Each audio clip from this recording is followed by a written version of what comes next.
Madame, Monsieur, bienvenue. Vous regardez i24 News. Merci de votre fidélité à nos programmes sportifs. Un quart d'heure ensemble pour faire le tour de la planète sport. Voici les titres que nous allons développer aujourd'hui. David Moyes, licencié, le manager de Manchester United, n'a pas résisté à la saison cauchemardesque des Red Devils. Il s'en va par la petite porte après seulement 10 mois de bons et loyaux services. Ils ne sont plus que 4 à pouvoir prétendre à la victoire en Ligue des Champions. Les demi-finales commencent ce soir avec un très alléchant Atlético Madrid-Chelsea. La saison régulière de NBA s'est terminée, place maintenant aux playoffs. 16 équipes sont dans la cour des grands. Qui pour succéder aux Heat de Miami? Et enfin le top 5 des plus beaux buts ce week-end, des frappes surpuissantes, des coups francs, du football spectacle comme on l'aime. Et je vous propose d'ouvrir cette émission par cette nouvelle. Le manager de Manchester United, David Moyes, en poste depuis moins d'un an, a été limogé ce mardi 22 avril. Un départ qui sanctionne une saison jugée décevante de Manchester United.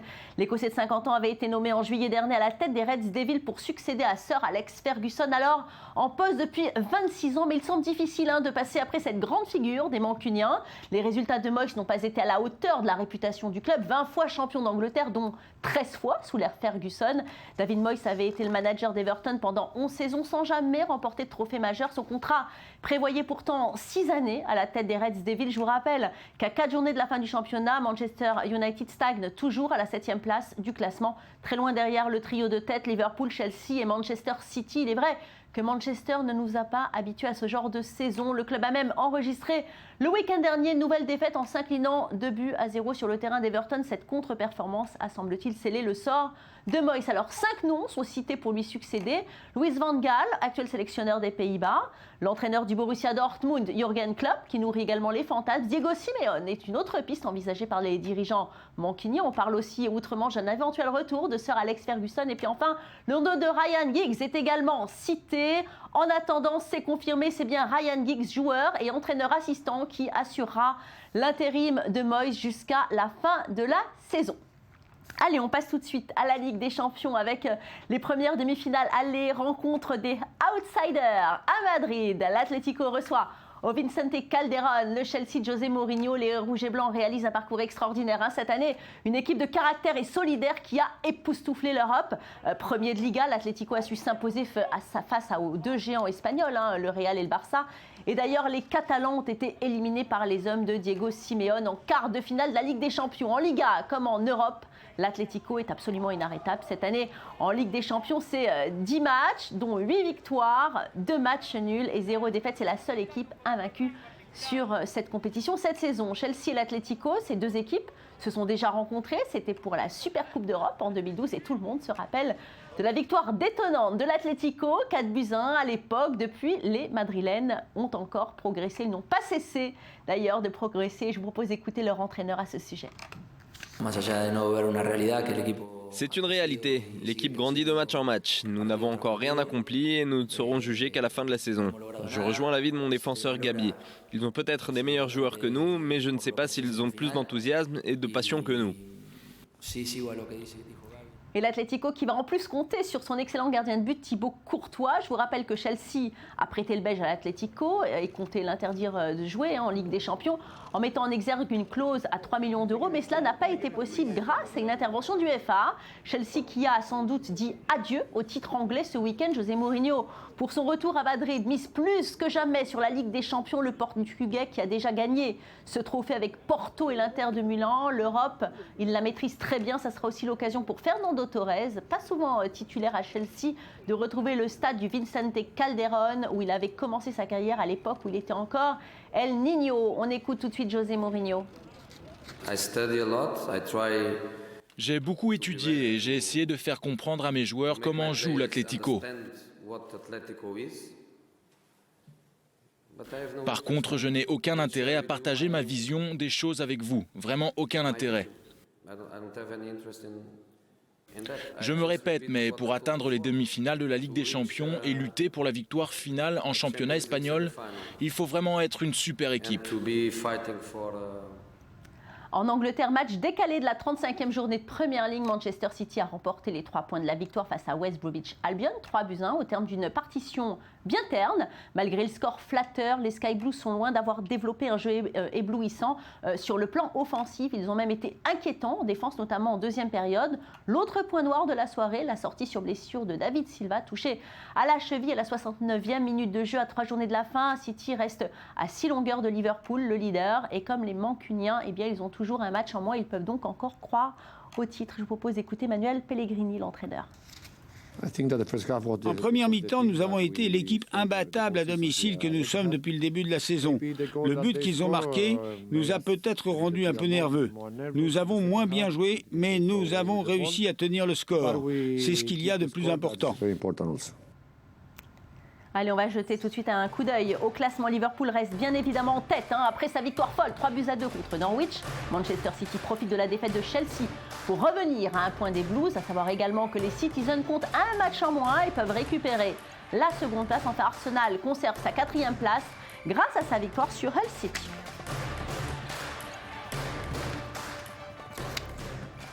Et direction le Portugal, à présent, regardez ces images de liesse. Les supporters du Benfica Lisbonne ont envahi les rues de la capitale pour manifester leur joie. Ils sont champions du Portugal pour la 33e fois de leur histoire. Et la saison n'est pas terminée puisqu'ils joueront la finale de la Coupe du Portugal contre Rio Ave, les demi-finales de l'Europa League contre la Juventus de Turin et les demi-finales de la Coupe de la Ligue portugaise contre Porto. Près de 500 000 supporters sont descendus dans la rue à Lisbonne. Ce titre a également été célébré par de nombreux fans partout dans le pays et même au-delà des frontières puisque des manifestations de joie ont éclaté à Paris ou encore au Luxembourg. Et avant de terminer cette page football, je vous propose de regarder dans le rétroviseur les plus beaux buts du week-end. C'est notre rendez-vous sensation forte, c'est pour vous, c'est maintenant, c'est notre top 5. En numéro 5, une grosse surprise en finale de la Coupe des Pays-Bas, Zwolle-Bâle, l'Ajax d'Amsterdam. 5-1, maigre consolation pour les Blancs et Rouges. Cette petite pépite envoyée sous la barre, Ricardo Van Rijn sauve l'honneur de son équipe de bien belle manière. Et on passe la frontière pour se rendre en Belgique. Le Zulte Waregem se bat encore pour remporter le championnat. Ils sont bien partis pour gagner un nouveau match face à Lokeren. Et c'est sans compter sur ce coup franc en force qui finit sa course en pleine lutte.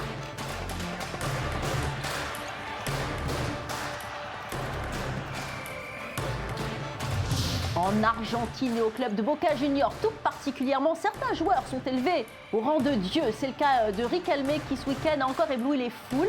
Il envoie un missile dans le petit filet et inscrit l'unique but du match contre Tigre. Même à 36 ans, Riquelme éblouit le public de sa classe. Retour en Belgique pour une démonstration de sang-froid alors que Genk est réduit à 10. Thomas Buffel part en contre et face au retour de son défenseur, il place un lob aussi subtil que soudain. La balle heurte le tibia de son adversaire et termine sa course au fond des filets.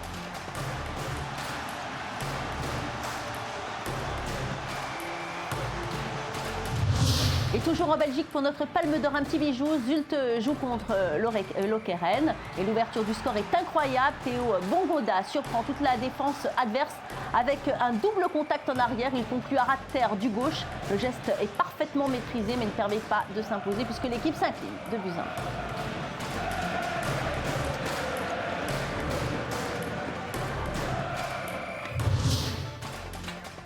Un an après les attentats meurtriers du marathon de Boston, la ville de la côte est des États-Unis ne s'avoue pas vaincue. Les Américains se rappellent avec émotion les victimes et les attaques, mais la ville a décidé d'organiser une nouvelle course cette année et le public a répondu présent. Des milliers de participants vont courir, tous unis derrière leur drapeau. Les Américains veulent montrer qu'ils ne se laissent pas abattre. Une belle revanche puisque c'est un Américain qui remporte la course cette année. Un beau symbole qui prouve que les êtres humains ont des ressources et que l'envie de vivre a repris la main sur le drame passé. Un reportage d'Oribam. C'était il y a un an. La ville de Boston était frappée par 2 attentats terroristes. Elle vient d'accueillir une nouvelle course. Mais la 118e édition du marathon de Boston porte les stigmates de l'année précédente. En 2013, 2 explosions avaient coûté la vie à 3 personnes et blessé 264 autres. À cause de ces événements tragiques, les mesures de sécurité sont devenues draconiennes. 3500 policiers patrouillent dans les rues de la ville, soit le double de l'année dernière. Les attentats ont donc laissé leur empreinte sur la ville et sur ses habitants. Je me suis sentie obligée. Je vis à Boston et ces attaques nous ont tous affectés ici. Ça touche la ville, mais aussi l'État, le pays et le monde dans son ensemble. Malgré une sécurité très lourde et une atmosphère de recueillement, Boston est plutôt optimiste. Plus de 35 000 coureurs venus du monde entier sont là pour soutenir la ville. La veille du marathon, certains marathoniens se sont réunis dans l'église d'Old South pour le traditionnel dimanche de Pâques. Mais cette année, on priait aussi pour que la course se déroule sans problème. Après un moment de silence pour les victimes des attentats, le marathon a finalement pu commencer. La Kenyane Rita Jeptou, qui a gagné la course féminine en 2013, a répété son exploit en finissant le parcours en 2 heures, 18 minutes et 57 secondes. C'est son 3e titre de championne à Boston. Pour Jeptou, c'est une victoire spéciale à cause du souvenir dramatique de l'année dernière. J'ai décidé de venir ici à Boston et de courir à nouveau. Je veux montrer aux gens que je les soutiens et que nous sommes tous unis ici à Boston. Du côté des hommes, Mike Keflezighi est le premier Américain à remporter cette course depuis 1983 en 2 heures, 8 minutes et 37 secondes. D'origine érythréenne, Keflezighi est un réfugié arrivé aux États-Unis adolescent. Cette année, il a utilisé toute sa motivation pour gagner le marathon. Je n'arrais pas de me dire « Boston est forte, Boston est forte, je suis fort, je suis fort. Donne tout ce que tu as. Et si je perds, tant pis. Mais je voulais vraiment finir dans les premiers. » Le marathon de Boston 2014 a été très émouvant. Beaucoup de participants ont terminé la course en pleurs. Mais cette année, ce furent des larmes de joie et de soulagement. La ville a tenu sa promesse. Elle est restée forte. Rien ne peut détruire Boston ni ses marathoniens.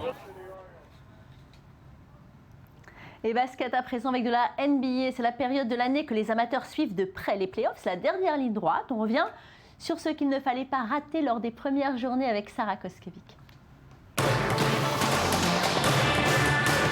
Les playoffs de NBA ont commencé samedi dernier et 16 équipes sont désormais en lice. À l'Est, on retrouve les Pacers d'Indiana, le Miami Heat, les Toronto Raptors, les Chicago Bulls, les Washington Wizards, les Brooklyn Nets, les Charlotte Bobcats et les Atlanta Hawks. Pour ce qui est de la conférence Ouest, les équipes qui s'affrontent sont les San Antonio Spurs, Oklahoma City, les LA Clippers, les Houston Rockets, les Portland Blazers, le Golden State, les Grizzlies de Memphis et enfin les Dallas Mavericks.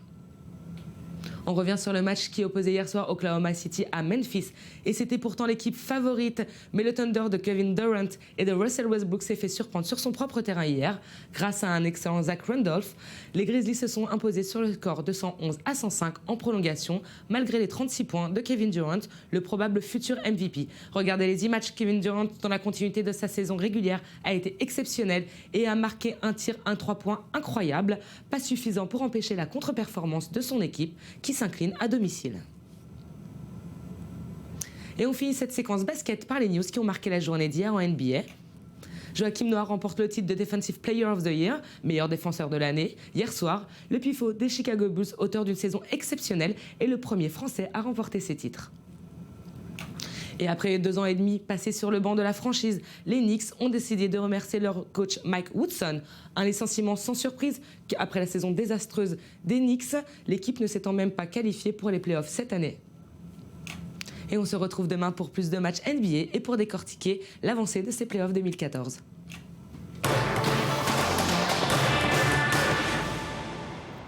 On parle rarement de l'Iran pour ses prouesses technologiques et pourtant, vous allez le voir, à Téhéran, les idées fusent. La RoboCup a été organisée dans la capitale iranienne.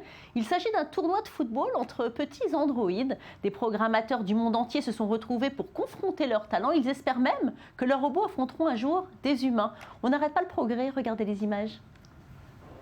De la matière grise, de l'informatique et des petits androïdes, c'est la RoboCup à Téhéran. Un tournoi de football entre petits robots de moins de 60 cm. Les ingénieurs qui ont conçu ces machines espèrent qu'elles pourront un jour jouer contre des humains. D'ici là, des programmeurs du monde entier se retrouvent pour le plaisir de confronter leurs talents.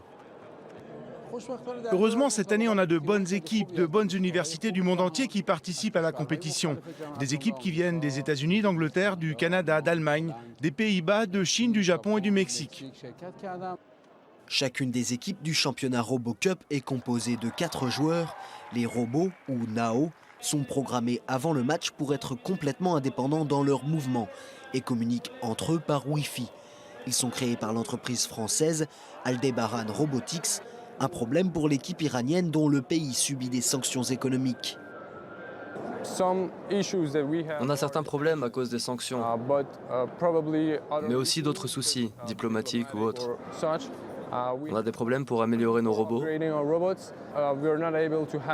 On n'arrive pas à avoir Aldebaran pour réparer nos robots et apporter un soutien à l'équipe. Une compétition comme la RoboCup est aussi une opportunité de faire avancer la science et l'évolution dans le domaine est particulièrement rapide. En